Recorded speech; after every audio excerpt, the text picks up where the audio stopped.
the J.C. Newman Cigar Studios in Boston, Massachusetts. Welcome to the Smokin Tabacco Show with your hosts, Matt Tobacco and Smokin Nicole.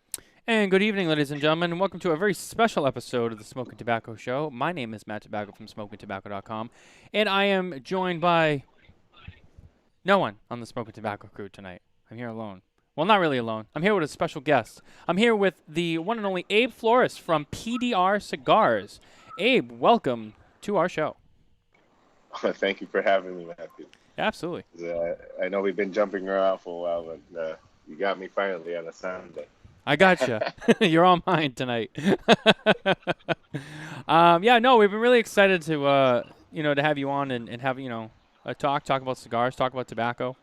I know there's a lot we can cover. You've been around the cigar industry for, I would say, your whole life. I know going back, you've had, family in the Dominican, growing tobacco and stuff like that. But I guess we could start with you from the beginning. Where were you born? I was born in Queens, New York. Okay. So and I got most of my tobacco experience from everybody pretty much on my mother's side of the family smoked. My dad's side of the family never smoked, really. They were all military people. So that's really where the tobacco heritage coming from in my family. Your father was in the military as well, correct? My father was in the military. Right. He was a military man back during Trujillo's time. So he never smoked. All he did is drink. So I imagine from even a young age, tobacco and cigars was never really that was never on your radar. Growing up, it was kind of just like you had other priorities, you had other things you wanted to do. Now I know that eventually, you lived in Salem, Massachusetts. At what point did you live there? When did you move there? When I was 13, 12, 13 years old, we moved to Salem, Mass. Went to middle school and high school in Salem, Massachusetts, and then I went to I was trying to do art school, music school, and then I jumped around a little bit, and then I ended up to a university called Merrimack College in Andover, Mass. Oh yeah. So that's where really I finished off school. I grew up there. I grew up 10 minutes away from there, right down the street. I heard it. I went by there the other day. It's massive. It's changed tremendously, the whole campus. It used to be more of a commuter school. It had a few small campuses, small dorms. Now it's humongous in there. But it blows my mind how that school changed. It's big now. Oh yeah, they've come a long way. I remember even when I was really little, I remember it kind of being small. But yeah, in the last 10 years or so, they've really expanded and added on. Yeah, so it's really nice to see that come a long way. So now I know you're sorry. I'm trying to follow my notes here. So I know that your grandfather, he had cattle, and you guys grew tobacco, and you also grew coffee. Is that true as well? That he grew coffee? Yeah. Coffee in the mountains, and then more in the valley down we did cattle and tobacco. And what kind of? So he did. What kind of tobaccos did he grow? Mostly was he did his own andullo, and then he did mostly a Tabaco Rubio for cigarette companies, and then a little bit of Criollo for cigars. Not a lot, but mostly was andullo tobacco and cigarette tobacco for Philip Morris. Ah, for Philip Morris. Ah, yes, the tobacco giant, the enemy of the cigar industry. Yeah, they're not too well liked in our industry.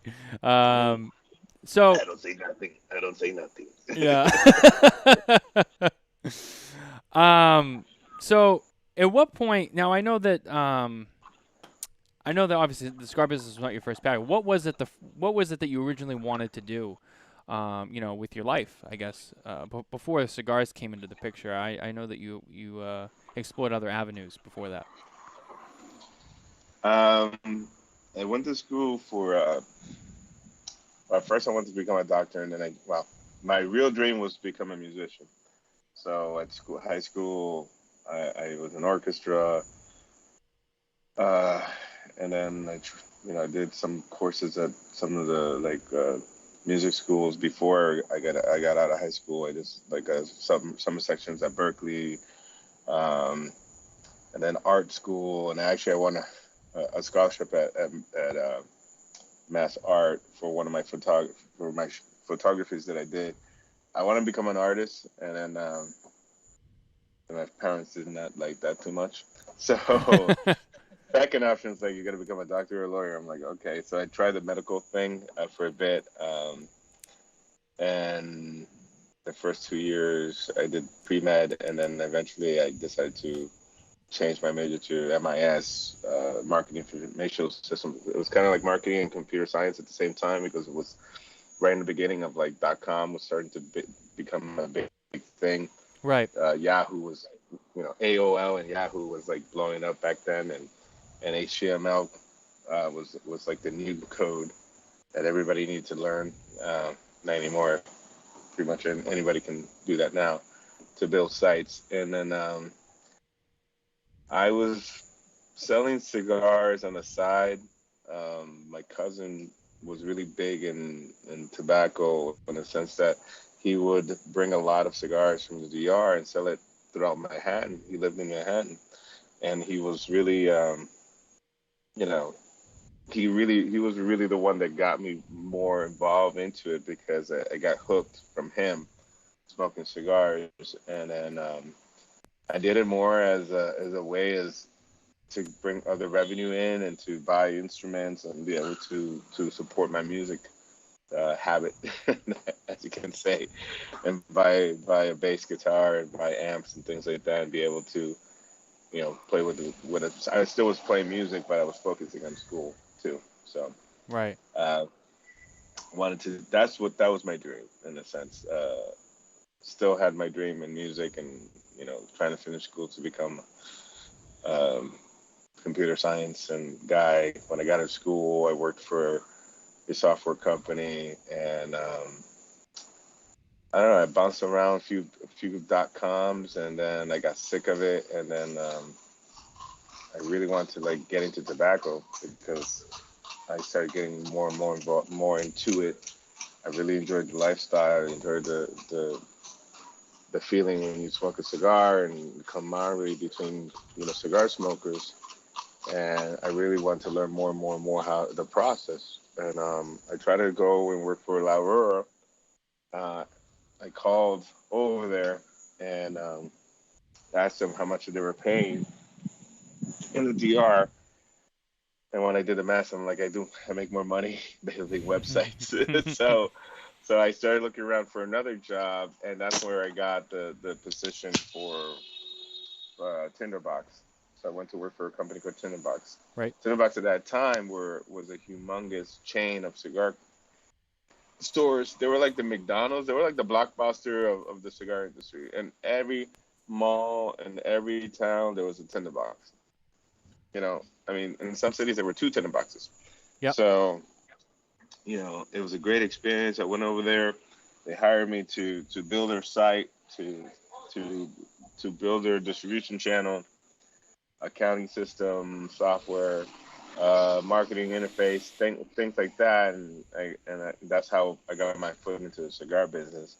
Eventually, as I was doing well with the site and in the wholesale division, I started getting involved with more and more of the manufacturers were coming through, and they're like, they were liking the things that I was doing, the private labels that I was making, and I decided to start making my own cigar. And I left and I did it.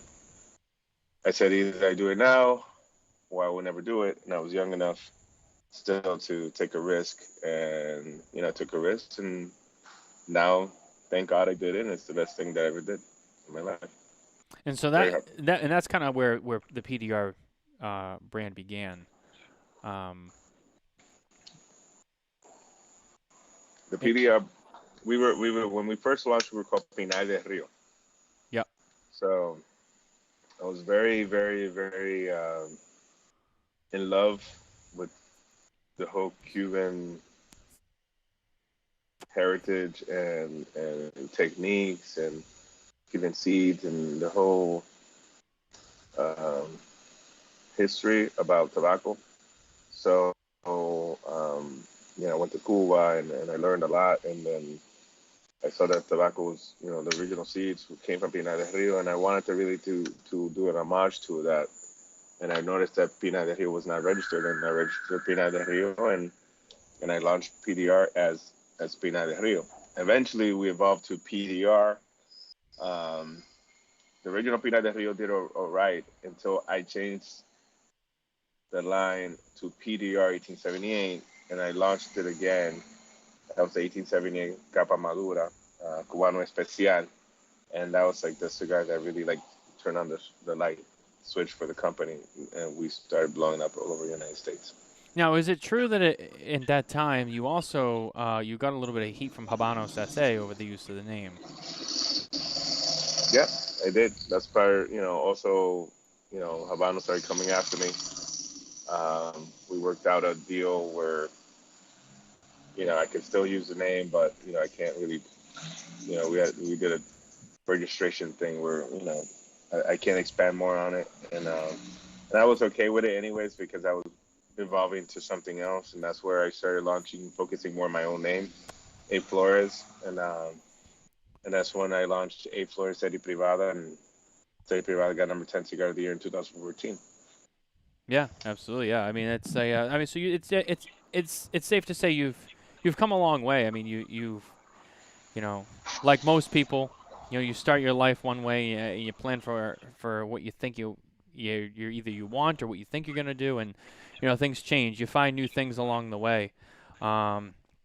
I remember, that we had the talk with Mickey Pegg. That was another one. We had that conversation, and hearing his story and working in Washington, and then he was working at a cigar store, and then he went to work for Davidoff, and then so on and so forth. He worked at CAO, and it's just it's crazy. We have these conversations with people all the time, and you hear that same kind of that theme of like, well, I wanted to do this, and I was going to do this, and then I got into cigars, or like even someone like Lito Gomez.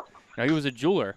He was a jeweler. He made jewelry, and then he became a cigar maker, and then he bought a farm, and then he built his own factory, and it's funny. You hear these stories, and it's cool, and I love it too, because I love hearing people's stories, and I like hearing the history behind a lot of stuff too. So, No, I mean, Carrillo was a very well known drummer in Manhattan in the Village, and he didn't really want to do the cigar thing, and his dad was running, and it was called El Crédito in Calle Ocho, and it was like a family run business, and he's like, Dad, I don't want to do that. I'm gonna be in the Village, be a jazz drummer.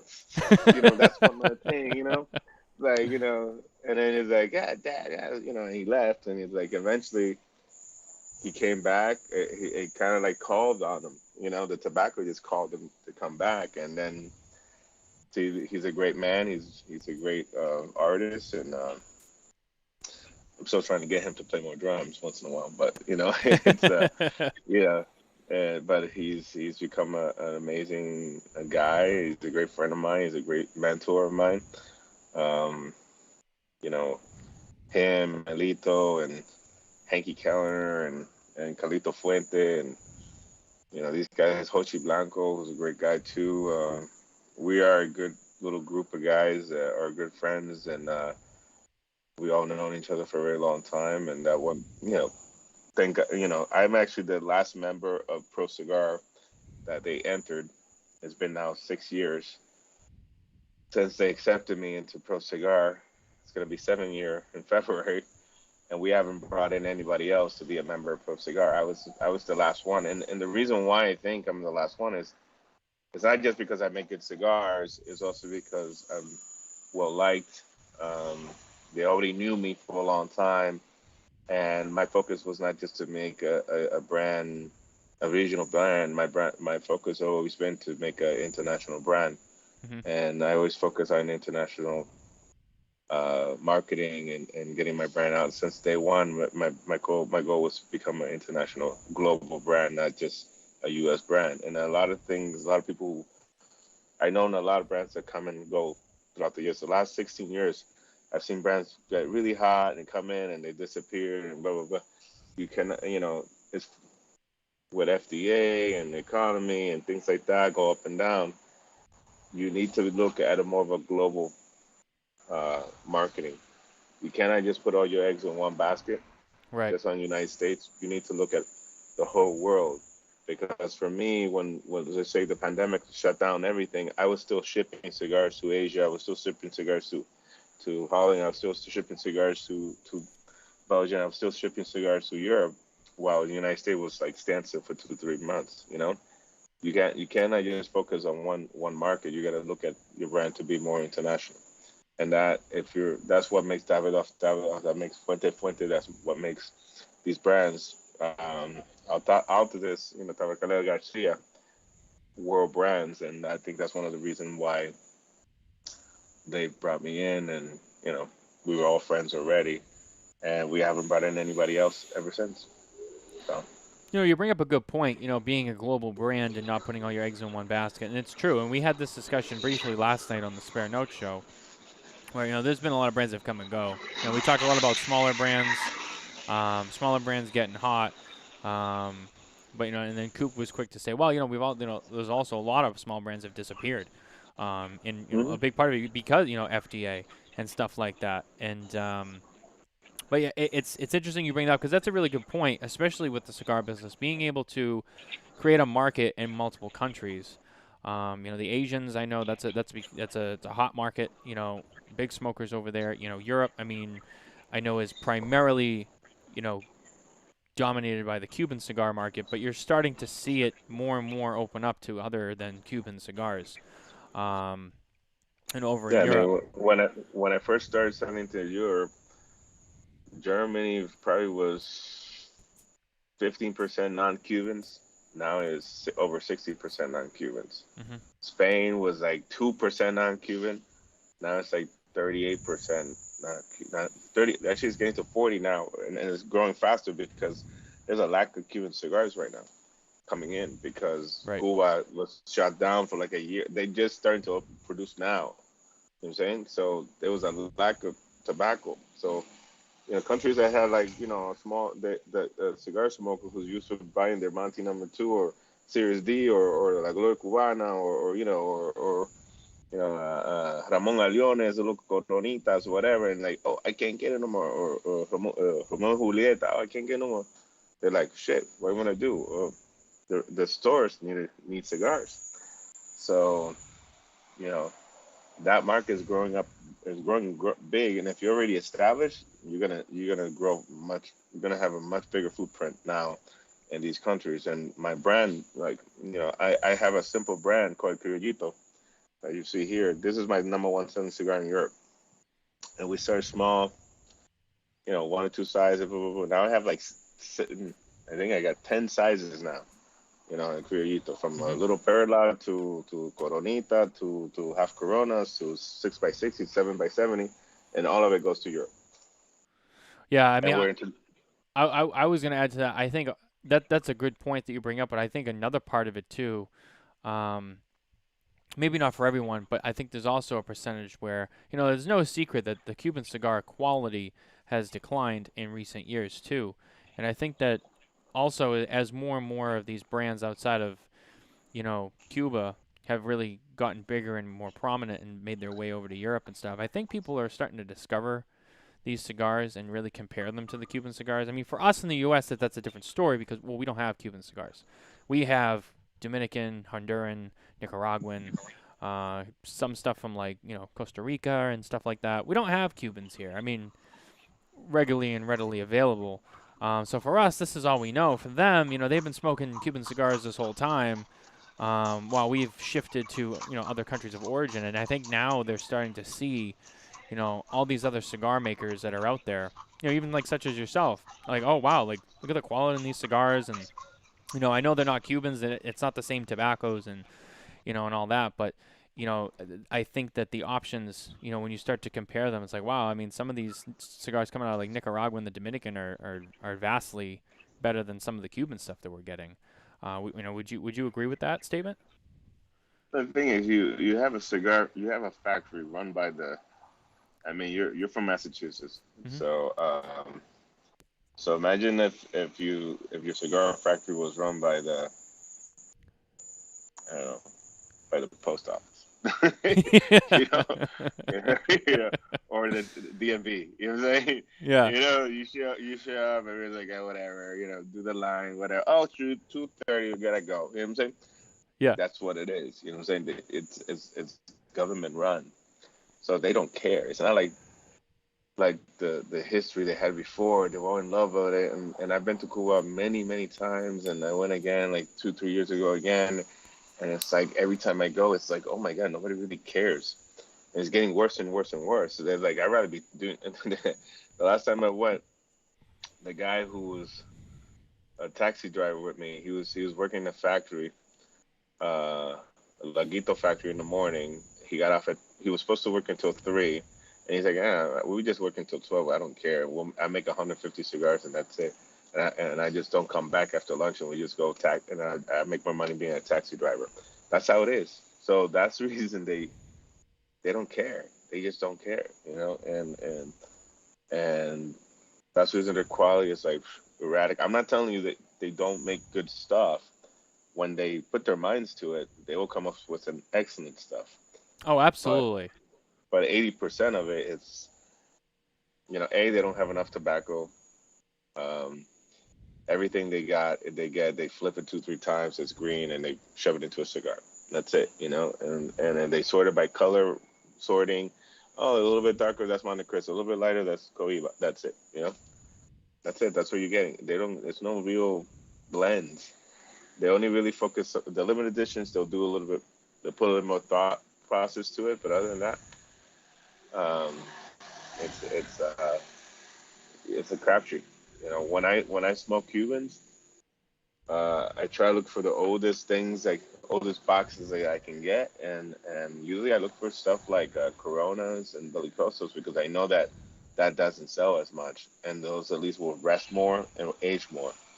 But if you do Robusto Toro or whatever, you're getting a croqueta. It's like, all green, and you open it up, and Right. you may draw, it may not draw, it may taste like hay, or that's what happens. Yeah, I mean, So I would say that when it comes to Cuban cigars, I mean, when they're good, they're good. But when they're not, they can be very disappointing. And I think you hit the nail on the head with that one too. Um, and yeah, it's a government run, especially with everything, they got going on with their government down there. I mean, why would the people care? Versus, you look at some of these factories, like in the Dominican or Nicaragua, you see like the Fuente factory, and I've seen the videos, and you see the people in the rolling room. They're happy, they're rolling. They got the music going. I just remember watching videos of the Fuente factory. Carlito walks in, they all get excited. It's a grand old time. There's a lot of pride there, and I obviously that dramatically increases, the quality of your production as a whole, because they get you have people who want to work. they get paid. Yeah. They're happy. They can make money. And I know there's a I lot of mean, companies where they also have incentive to roll. The more cigars you make that are, that meet the yeah. quality, you get money for. So it's like, I want to roll as many as I can. Versus I in mean, Cuba, it's like, I'm gonna make $15 a week if I make $100. If I make 100 cigars, or if I make 1,000 cigars, I'm getting like $20 a week. you're still getting $20. You get $20 a month. Yeah, $35 a month. yeah, whatever it is. You're lucky. I mean, Cuba is, and the DR rollers make as much as an accountant. Hmm. you know, for real. If you're a roller who's non-educated, just a roller that learns how to roll, they make as much money as an accountant, or a college-educated person. A person went to school for, a business degree or accounting degree. They make as much, and sometimes they make almost as much as a doctor.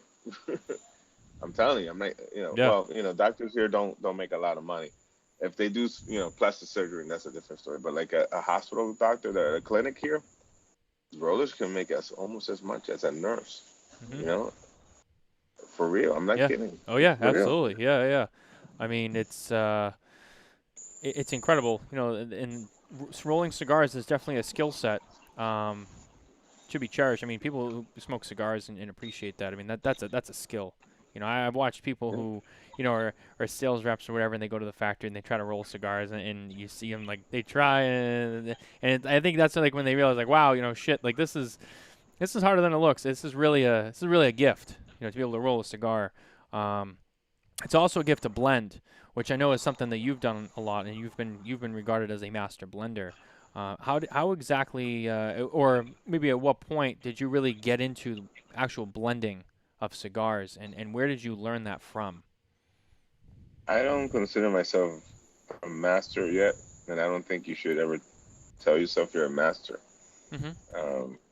And it's something that even, me and Carrillo and a lot of people, we always say we're just guys that blend.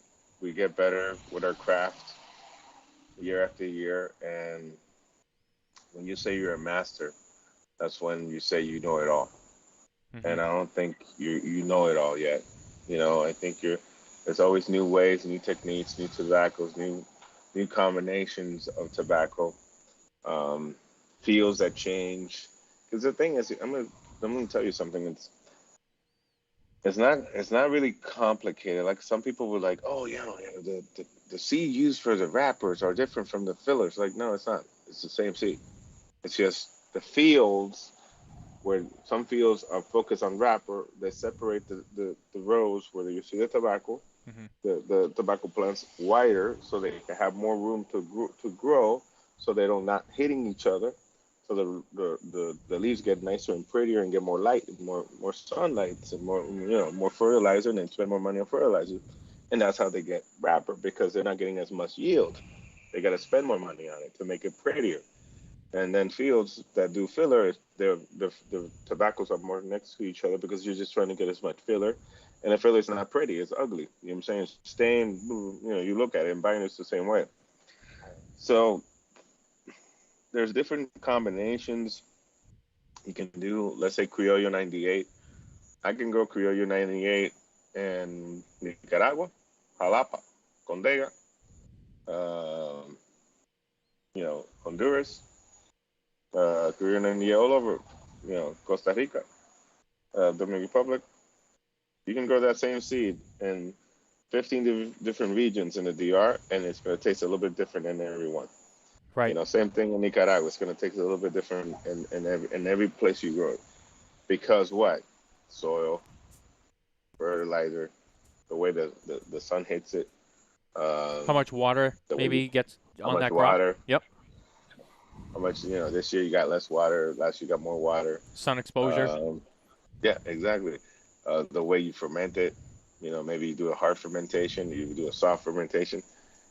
Everybody has their techniques of doing it. So, you got to go by seed, but you also got to go by the farmer and whoever's processing the tobacco. If you like the way they work, then you work with them. So it's not really being a master. I think it's more being like a cook. Interesting. Uh, Yeah, I mean, it makes sense. yeah. It's like a recipe. It's like you have a recipe, but as you're cooking, you're tasting. You're like, oh, this a little bit. Last time I was using this cilantro, and before it was more intense, but now it's not so much. Let me put more cilantro. I'm saying that's the way I see it with cigar making. You have to always be, every time you do a production, or you want to look for consistency. And now I think I've matured a lot as a manufacturer, because before I would have 20 different growers in Nicaragua, 20 different growers in the DR, Honduras, Colombia, 2, 3 in Ecuador, 2, 3 and I decided now to just focus on one guy in Nicaragua, one or two guys in DR, one guy in Mexico, one guy in Ecuador. That's it. You know why?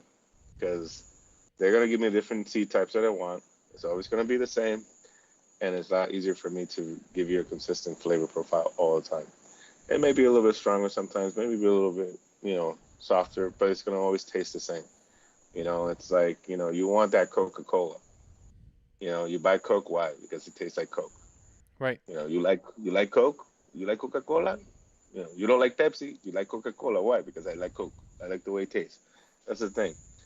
people buy certain cigars because it tastes the same all the time, all the time. Those are the ones that make it through time. Those are the ones that, you know, 20 years down the road, people can still be buying that, that Romeo and Juliet, or they'll be buying the Macanudo. You know, Macanudo is a, people say whatever about Macanudo, but it's 80% of Llano Cigars production, and it tastes the same. And somehow people buy it. You know why? Because they're used to that Macanudo flavor profile. People drink Bud Light. Why? Because you drank Bud Light 15 years ago. You drink Bud Light now. Why? It tastes like Bud Light. That's what I like. I like Bud Light. You know, I like Yeah. my Heineken. That's the reason. So, you know, if you're always playing around with the components and always switching and doing this, you're not gonna survive. You have to eventually mature to, and that's what part of becoming a global brand. You have to mature to the ability that my cigar is going to taste the same here in Nicaragua, here in the DR, in China, and in Europe, and Paris, or whatever. It's going to be the same taste everywhere you go. Same production from now, same production 10 years from now. It's going to be the same. And that's what the last 5 years I've decided to really just simplify my life, simplify everything. And it's not simplifying, just in a way that I'm not jumping around as much. Yeah, once in a while I'll get like a really cool tobacco that somebody did a hybrid, but it's not going to go to a core line that I make all the time. Oh yeah, yeah, let me add this, hybrid tobacco that I got, and pop it into 1878. Why wouldn't I do that? Because I'm not going to be able to give you that production all the time. It's not worth it for me. I got to give you something consistent. Career 98 all the time, from this farm all the time, this wrapper all the time. Oh, if I'm going to do a small batch through 300 boxes, yeah, then that's where I experiment a little bit. Or I do a private label, that's where I experiment. Go get a little crazy. You know what I'm saying? But, you know, people buy Criollito because it tastes like Criollito all the time. People buy 1878 because it tastes like 1878. 10 years from now, it needs to taste like 1878. If you fell in love with that cigar, you want it always to taste the same.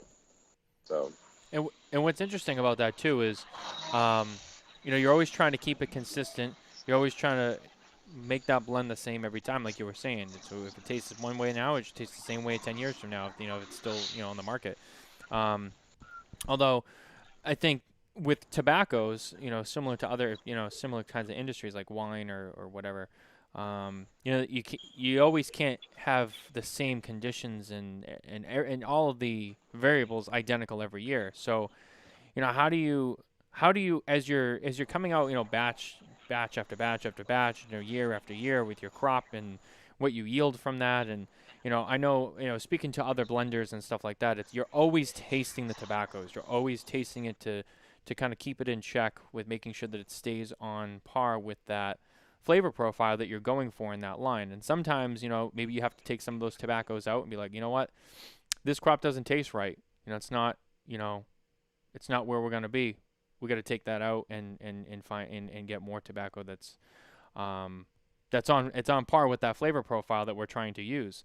Would you say that that's definitely one of the more challenging parts of not just like the blending, but continuing the production after that blend's been mastered and you're manufacturing that cigar, is just trying to maintain it, by making sure that the tobaccos that you're getting, even if they're grown in the same places, you're getting it from the same source, that they're consistently tasting the same, and being able to pivot when you need to make some changes to make sure that you can keep it on course.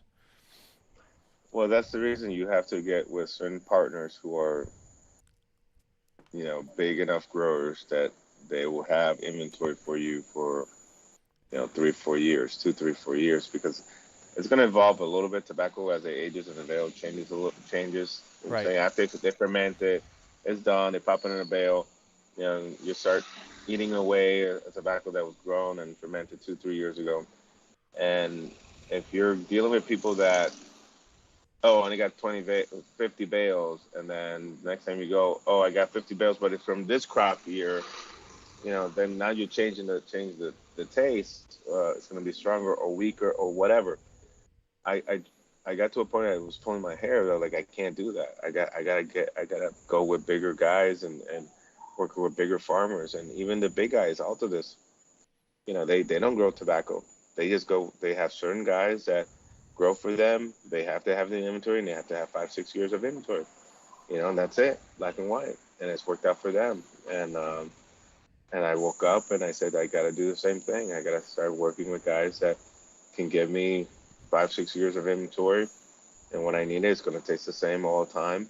And it could evolve a little bit, but by the time you hit that 7-year-old crop, or that crop that's coming through that you start eating through, and it's something that was grown. Let's say you start eating something now that's 5 years old, and 3 years, and you knew he had tobacco for 5-6 years.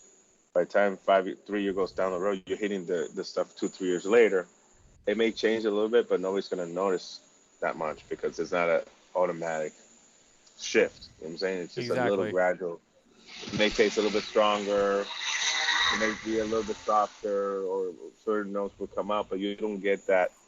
You don't get that change right away. Like, oh my God, I'm tasting this cigar PDR. I'm like, oh, before it used to be all cedary. Now it's like, oh my God, it's like chocolate, or whatever. It's I'm getting these notes. Like, tobacco is like wine.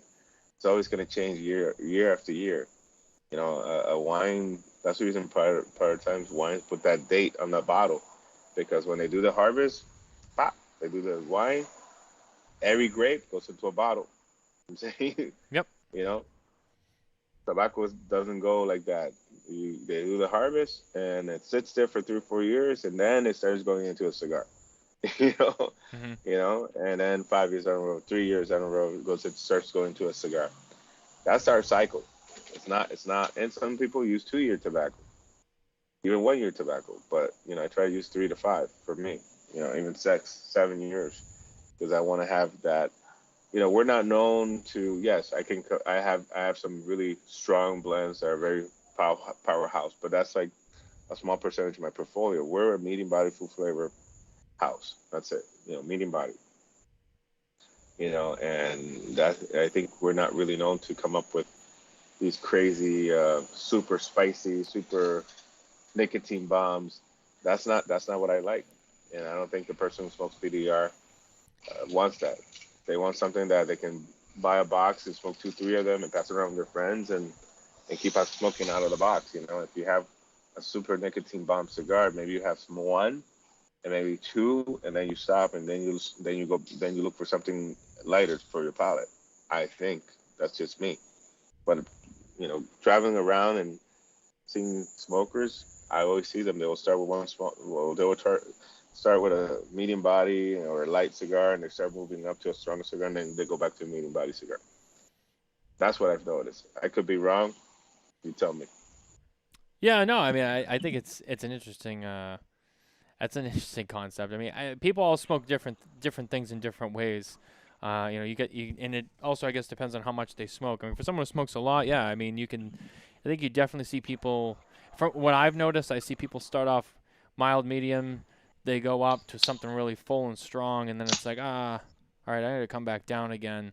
Because you say like your palate, you can wear out your palate too, especially someone who smokes a lot of cigars, daily or maybe every other day, definitely multiple times a week. When you're smoking a lot of cigars, you can wear out your palate. I mean, I know I've talked to people who it's even happened to me. I went through a period this year where I was smoking a lot of full-bodied stuff all the time.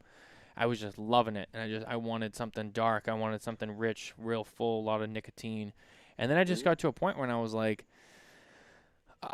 I don't know what it is, but like I'm craving like a really mild Dominican cigar that's creamy and sweet. Like I'm craving like just a cup of coffee. You know what I mean? Like I remember thinking one day I was like, man, I could really just go for like a nice mild Davidoff today. I really want that nice soft Dominican tobacco. And that was like what I craved for like a week. And then after that, it was like, oh, you know what? I want to go back up to my fuller bodied stuff. So and it's funny how you watch the psyche, I guess you could say it as a term, of the average cigar smoker. You know what I mean? And the way that they just kind of the way they change, as they smoke, which is very interesting. Especially if you're a big box buyer, you buy a lot of stuff by the box. You see people, they buy the box, they open the box. They smoke a couple out of there, and then it's like that box maybe sits there for a little while, and they move on to something else, and they're smoking that box, and then they go to a different box, and then they come back to that first box again, and it's like this rotation. I think for a lot of people, because you know That's it. your palate's always changing. And then the number one selling cigar still is a Connecticut cigar. You know, Mm-hmm. everybody Connecticut. It's you can look it up. You can ask cigar aficionado. Connecticut's are still the number one selling cigar wrapper. There's a reason why. You know, people just want a good tasting cigar that's going to blow their palate. Yes, the percentage of the people that want those nicotine bombs are smaller, and then you have the medium body flavor guys, and that's like a good chunk. But the truck, you know, a lot of guys want a nice Connecticut, you know, to smoke and creaminess and Yeah, smoke one or absolutely. two a day. They buy a bundle and they don't want to go too crazy, and then once in a while they splurge themselves with a Liga Privada. You know what I'm saying? Yeah. You know, that's how it is. You know, I mean, Romeo and Juliet, Romeo Real, Macanudo, number one selling cigars for a reason. Connecticut. Yeah, I mean, You know, we had Nick Perdomo on the show this week, and I think he said like, you know, champagne. Champagne's the number one selling cigar. Anything Connecticut shade is what they sell the most of, you know, and then that's Nick Perdomo, and you know they're a large company, and you know, and they make a lot of cigars, and but yeah, it's the Connecticut shade is what they sell the most of. Davidoff, Connecticut, Davidoff, number yeah, one. absolutely. I mean, I would Uh, say most of their cigars Connecticut shade. I mean, I was many moons ago. I remember going to Honduras, and I went to the Camacho factory, and then and I'm looking around. And damn, I'm like, and like in my head, I'm going, man, you know, Camacho, you know, Corojo, you know, and thinking in my head they're like kill it. And I look around, and it's like 80% here, everybody's making Connecticut's, and then I go, what cigar are you making Connecticut? Oh, Baccarat. Oh, Sweet Tips. That's Yep. like that was like 60% of the manufacturing. I'm like, wow, you know, and it still is a huge production for them in Honduras. You know, Sweet Tip, Baccarat. You know, not too expensive, but simple blend, simple profile, and people buy it. You know, I so I always found it interesting that one of my retailers, one of my local retailers, they're a big retailer, very prominent retailer, and the number one cigar that they sell out of the millions of dollars in sales that they do every year, the biggest thing that they sell is their house bundles yeah, for $49.99. That's the number one thing they sell, and they sell everything. I mean, you see, you know, events, you know, Padrones and Perdomos are going out the door, and Drew Estate and Fuente, and the number one thing they sell is their house brand bundle. exactly Um, because and it's funny because you hear that and you think like, really, that's what you sell the most of? Not like, you know, so and so, but no, that's what it is. And you spend enough time in those shops too. You know, I feel like for us, it's always like we're always smoking all sorts of, you know, cool different things, and then there's a larger percentage of that more casual cigar smoker where he comes in every week and he just buys a bundle, and that's all he wants, and that's it. And he'll smoke that bundle maybe you know, in a week or in a month, and then he comes back and he buys another one, and that's just what they buy. They just buy the bundles. They're, you know, still good quality cigars. You know, if they weren't, people wouldn't buy them. But they come in, they buy them, and that's good enough for them. It's more cost effective. It's, you know, nothing crazy, but they keep on buying it. They keep on buying it, you know, and that's just more units sold. Um, you know, I have, you know, my soon-to-be brother-in-law. You know, he came home one day with two bundles of factory smokes from Drew Estate, and I remember him just being like, you know what, like honestly, these were like short money, and like I just been ripping through them, and like that's his thing now. He loves just buying bundles, you know. or the factory throwouts from JC Newman. Yeah, You know what I'm yeah. saying? Factory, something factory throws. I think it's factory Throw out something throwouts. Yeah, it's factory throwouts. it's called. Yeah. Dude, that's like our number sell it that in quorum where they're like, it must be at least 40% of the production. Yeah, and Quorum. I mean, Quorum is another bundle brand too. it's a huge bundle, humongous business.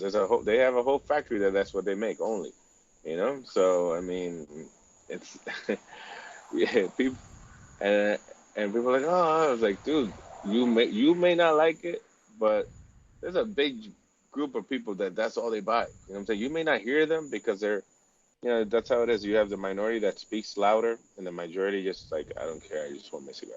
You know what I'm saying? So you tap to that market. You get into that market that's they get into your cigars.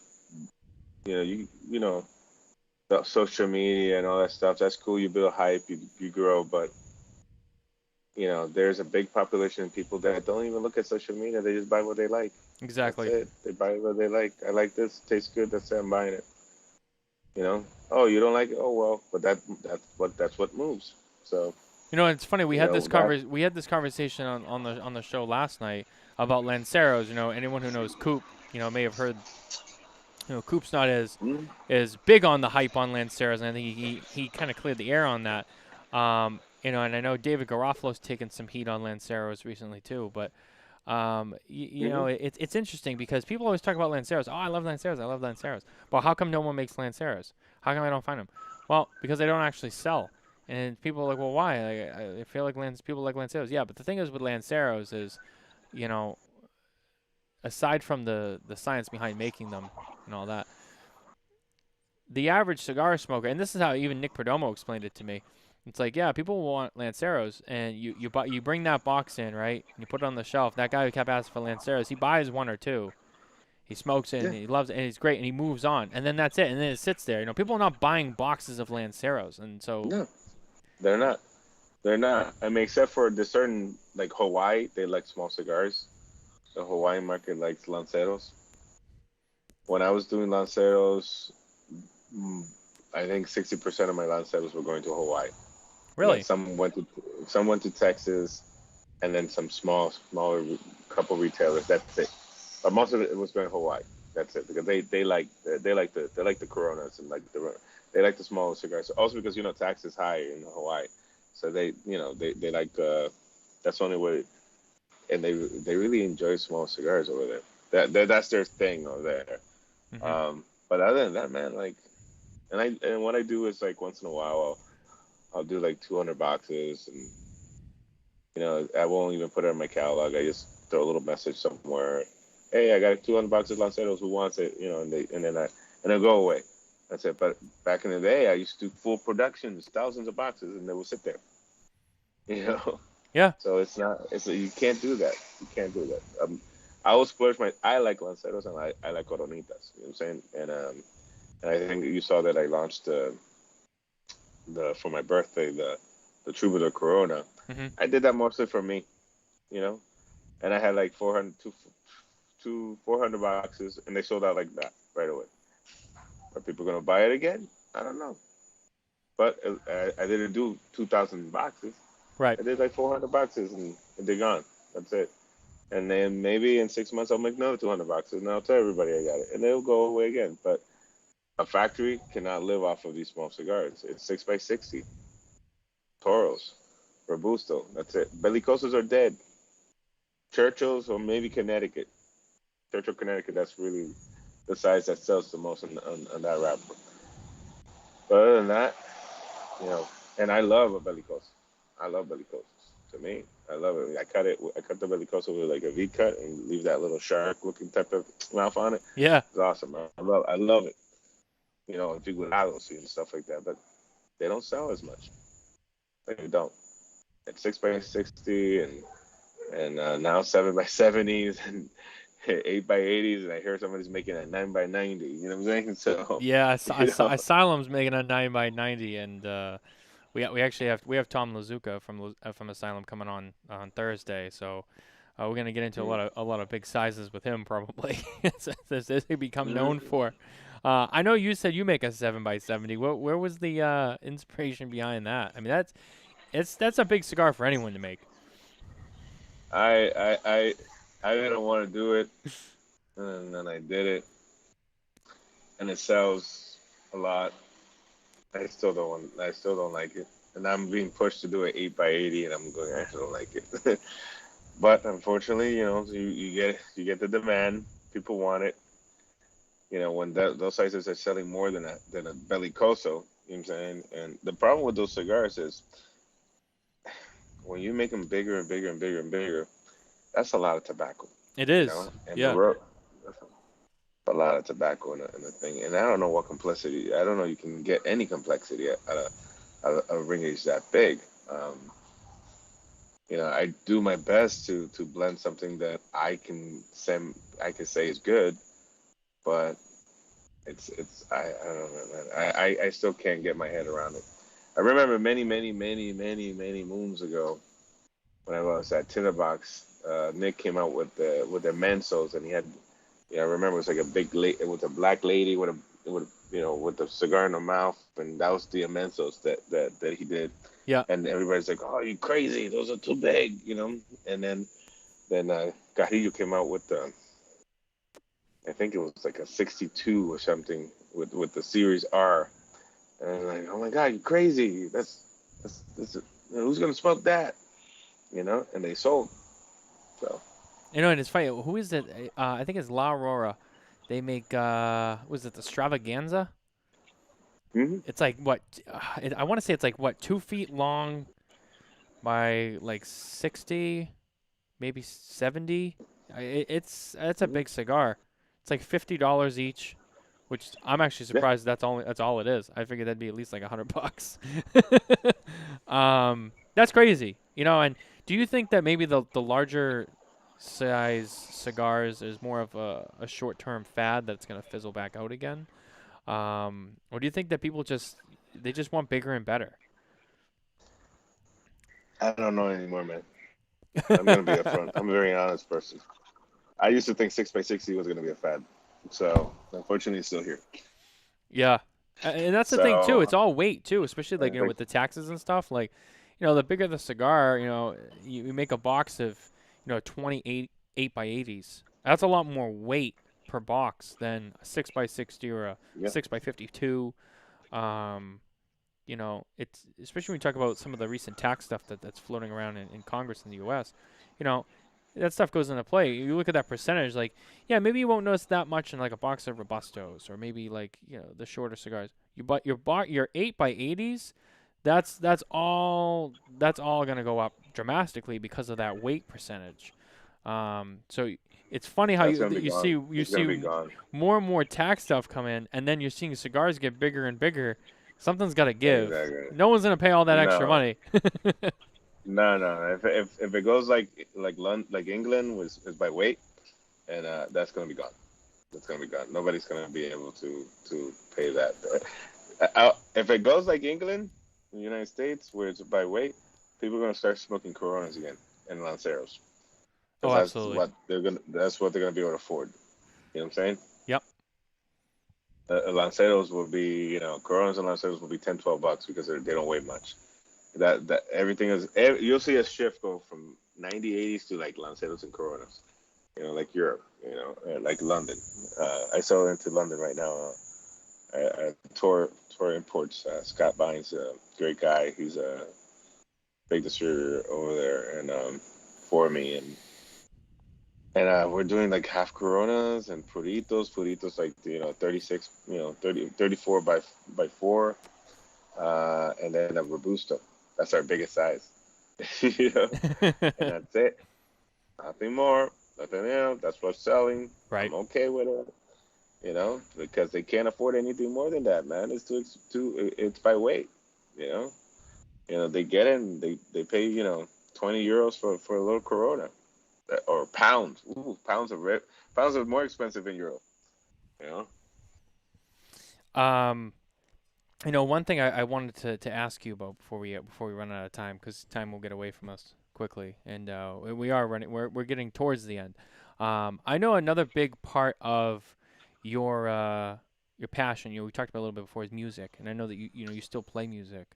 Tell me a little bit more about that, as I actually don't know much about it, to be honest with you. I kind of wanted to wait and talk with you about it on the show.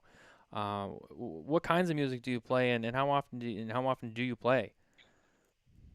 Uh, Man, I play a lot of different styles, and I do jazz, R&B, funk, country, rock. I started in '94 a band out of Boston.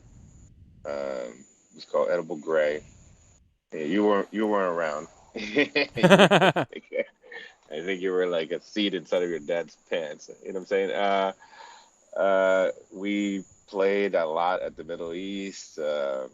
Opened up for a lot for like Mighty Mighty Boston's. Like if I think you still buy live at the Middle East CDs at Newberry Comics.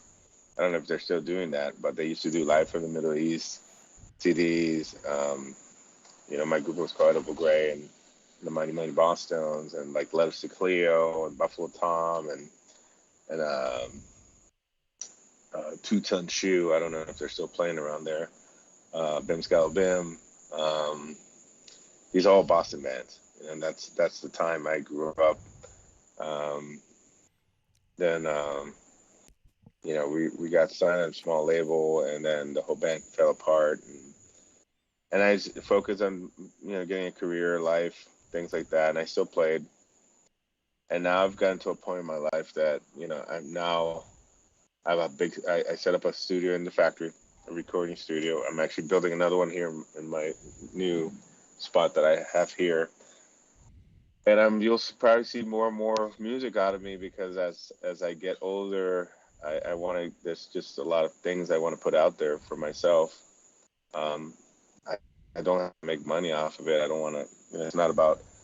It's not about making money. It's more about getting a portion. It's getting something that's inside of me out. It's a passion. It's a passion. Just like cigars. For me, cigars is like an art form. Um, and It's like painting and blending and packaging and everything I do there. It's one thing, but for me, music is another passion that I got to get out there. Um, you probably see more CDs. I'm recording. Things are different now. It's not like back in the day where you have to go into the studio and everything was reel to reel, and you spent like $5,000 on two three songs. You can build a studio yourself and record yourself and get it out there. A lot easier than it was back then. You don't need to print CDs anymore. Everything you put it up in Spotify and iTunes, and that's it. Right. So and even making videos are much easier than they used to be. So you'll see more of it from me. It's my passion. It's something that I want to do more and more and more. Um, as I get older, and you're probably gonna get a lot more music out of what I do. It's last CD was more like kind of like rock country ish, a little bit of the next CD. I'm gonna do a lot more like R&B, funk, and then probably I'm gonna do like a Latin CD. Like a lot of bongos and congas and stuff like that. So I'm into a lot of stuff, man. Like I was really big into like U2 and Santana and you know a lot of rock bands back in the day too. I mean, I was telling you, like, you remember I said that I went to see Pearl Jam, Yeah. And REM in Boston. I used to go to Lollapalooza. I played at Lollapalooza once. I opened up for Prince, Really? Worcester Palladium. Yeah, yeah, Wow. at the Worcester Palladium. Yeah, my group opened up for it was us, Two Ton Shoe. No, no, no.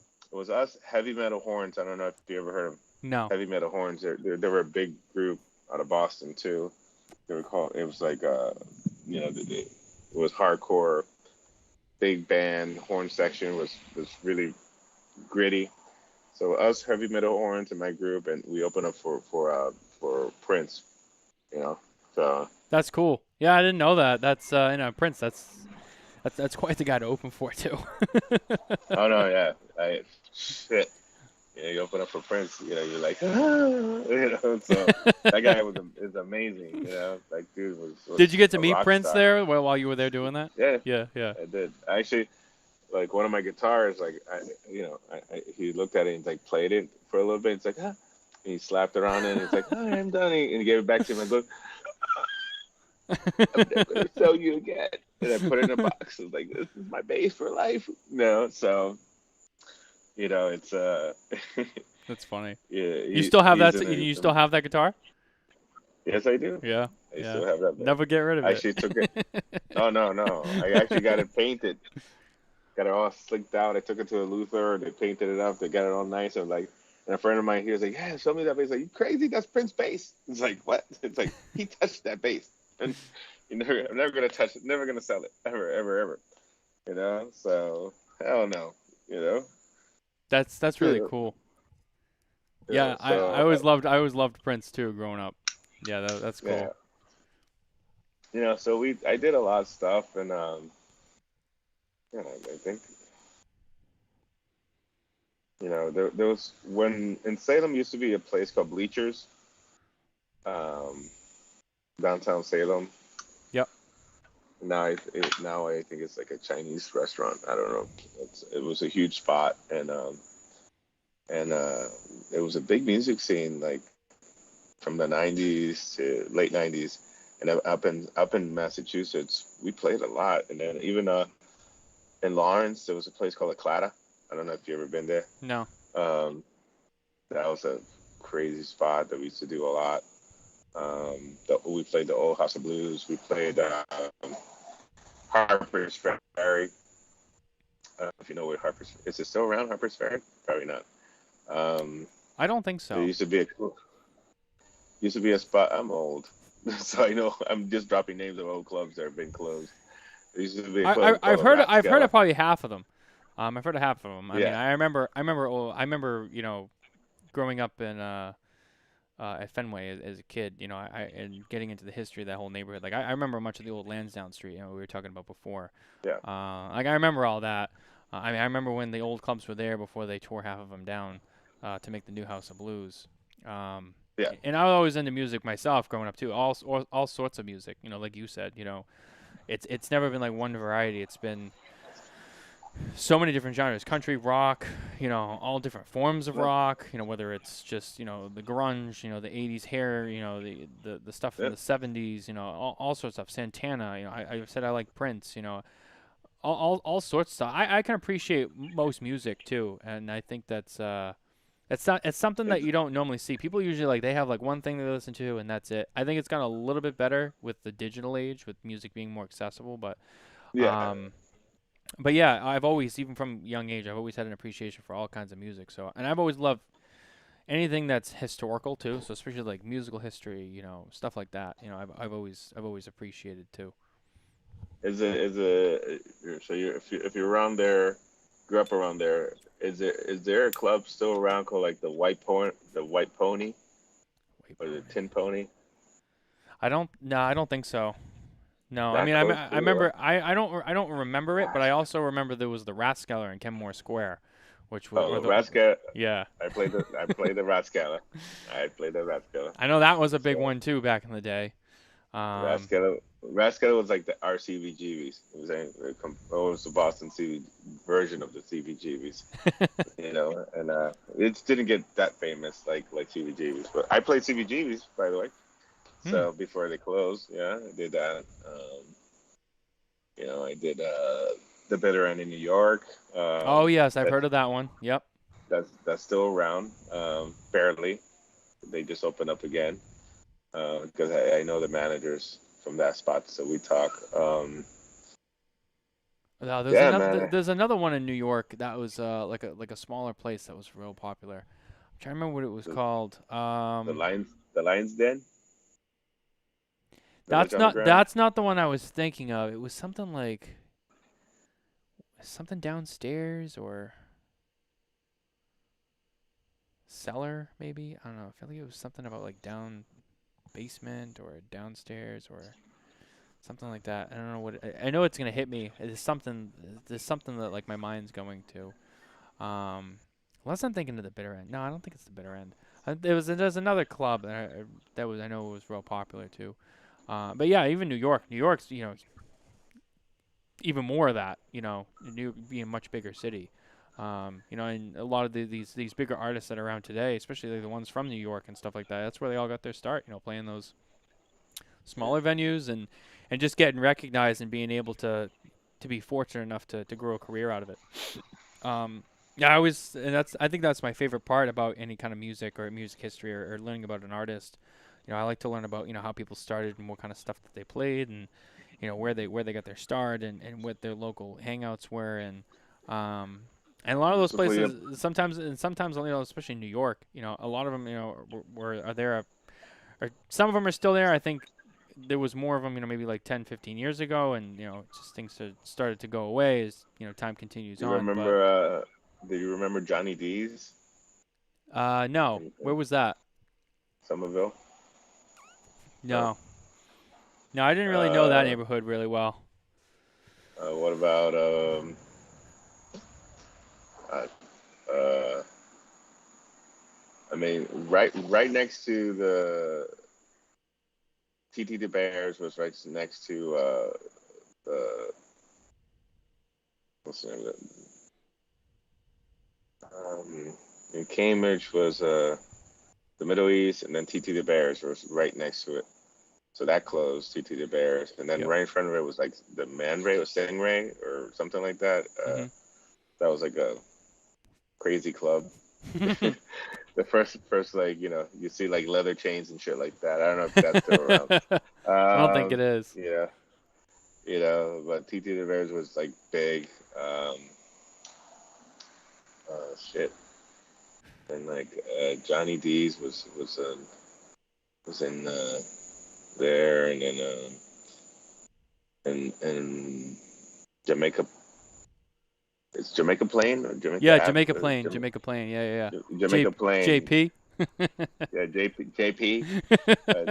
Jamaica Plain. There used to be another place there that I used to play a lot, but I think it used to have a bowling thing in the bottom of it. So changed a lot. I mean, up north, I used to play like the Grog up in New Hampshire. Yeah, I think that's still around the Grog. I think it is. Um, It sounds familiar. Yeah, yeah. um, but yeah, I mean, I play up and down, man. I did everything, all the way down to even Black Rock. What's the name of that place in Rhode Island? It's called Black Rock. It's an island, right? I think so. Yeah. Um, yeah, Yeah, we used Black to Rock. play there, back out in Rhode Island, a lot. We used to do a lot of stuff. We used to go there for a week and just play all the bars at Black Rock, and then in the summertime, that was we made good money in the summertime. We used to spend like week, 2 weeks, 3 weeks sometimes playing just Black Rock, and then Would you say those are like your glory days that you look back on like the most fondly, like just being out there playing music, something that's just it's all about passion for you and just thinking back to it when being younger and playing music and going from bar to bar and club to club and all that, just being like, man, those are like the days. Those were like your favorite glory days. uh, it really it's the days. I mean, you're getting by, making like $200 for the whole band. You're pocketing like $50, and then you go out and get like a 99 cents value meal, and then you play it again another place. You're playing 3 times a week bars, and then I don't think the music scene is that big anymore in Boston compared to it was when I was younger. I think it's more streamlined a lot. I don't know. I don't know. I don't know if you see a lot of bands like they used to be, but Yeah. there were a lot of good bands, man. Like when I was a young kid, man, there were a lot of bands, and a lot of bands were getting signed. You know, I remember like when I was young, I remember being old enough to remember going back far enough where like you'd walk through Boston and people would, be hanging out handing out like band promos for shows they were doing at yeah, clubs and stuff like that, and you just yeah, don't see that anymore. I mean, a lot of the smaller venues are either gone or they're not what they used to be. no, Like sometimes you go to a place and you see a band set up and you get excited. You're like, oh wow, there's a band here. Like there was a time when yeah, that was just like, oh, there's a band. All right, that was normal. Now it's like, yeah, oh, there's a band here. Like this is yeah, cool, and I just feel like that whole scene's like dying out, and yeah. It's like you don't like when I was young, man. There was no DJs. Fuck DJs. It was all bands. yeah, Everywhere was bands. You go down the street, and you hear bands up and down. You know what I'm saying? And maybe there'll be like one club that was like the dance club. Like same thing like Lansdowne Street. There will be like one club, on the whole street. That's what they did, dance music and shit like that. I think it was like Avalon or something like that. Yep. So everywhere else was like, back then it was like techno. Ooh, techno was like like ooh, techno house. You know what I'm saying? So, but everywhere else was just like bands, and like G Love and Special Sauce. I don't know if you ever heard of that band, G Love. No. Damn, you're such a young kid. I know. I know, right? I'm like, God, man, you're from Boston and you're like killing me, But I mean, it's I mean, have you ever heard of like the Roots at least? Yeah, I know the Roots. Yeah. Okay. Yeah. Right, so I did an event at the House of Blues, the old House of Blues in Cambridge, and it was Questlove on drum, it was Jaguar Wright, it was me playing we did a gig out there. We used to play a lot in House of Blues, the old House of Blues in Cambridge. Yeah, the original one. Yeah. Well, yeah, the old one I call it. I don't know if that's still, they knocked it down. I think that's gone now. The new one is on Lansdowne. But yeah, I think the original one closed. I don't think the original one was even there very long, if I remember correctly. No, we were there. I was there for a long time, bro. Like I'm telling you, that was there for. I'm thinking of another one, but yeah, I know it's definitely gone now, and now they have the newer one on. That's all modern and shit on Lansdowne Street, but yeah, no, I mean that's crazy, but it's fun, I like having these conversations. I like talking to people about like kind of the other stuff that makes them happy and their passions. I mean, obviously, tobacco and cigars, that's a big passion for you, and it's what you do. But the music, I know music is a big part of your life too, and music is something that I love and appreciate. I like I said, I've all sorts of music, and I mean, I even was into record collecting for a while and spent all the old stuff. Like I always wanted never wanted reprints, like the new stuff. Like people go to like Newbury Comics and stuff when like the vinyl stuff was getting popular again, and people always, they're buying like new prints of like old bands, or like they're getting like new stuff of new people. And I was like, I'm looking for like the original Led Zeppelin 3, which I have, like the old Dark Side of the Moon. Like I have an original like 19 like the old Dark Side of the Moon from the 70s. That's the shit I love. Like I love that shit. And like I had friends that were like, "Oh man, I got this new vinyl from like whoever, Lana Del Rey," and I'm like, I just grabbed like an original. Lana Del Rey. Yeah, and I'm just like, I grabbed an original like Abbey Road, like from the 70s, and it's like, wow, you can just like go grab the new one. It's like, I don't want the new one. I want the original. Like that was me. I always wanted like the historical versions of stuff because I appreciated the history behind it. So, that was something too that I appreciated. I knew you'd probably appreciate that too, so I wanted to bring it up. But Lana Del Rey. Yeah. Oh yeah. Like there was people buying. Who's the girl? Who's the girl that right now who's hot? She's like a little short blonde girl who does like Billie Eilish. Yeah, Billie Eilish. Yeah. Ooh, I can't wait to get the vinyl on that one. It's like ooh, and like people getting all excited. You're like, yeah. You're like, oh, Jesus Christ, kill me now.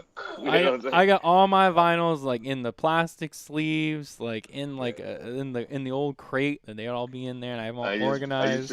I used to collect a lot of 45s. That was my thing, like singles and shit like that. That's what I always did.